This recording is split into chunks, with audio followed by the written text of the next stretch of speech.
রমজান মাসে তারাবির নামাজ না পড়লে আমরা অনেকে মনে করি যে তার রোজাতে বোধহয় অসুবিধা হবে।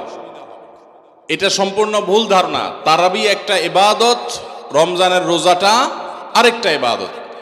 যেহেতু তারাবি না পড়লেও রমজানের রোজা হয়ে যায়, তাহলে তারাবি পড়ার কি আর দরকার আছে?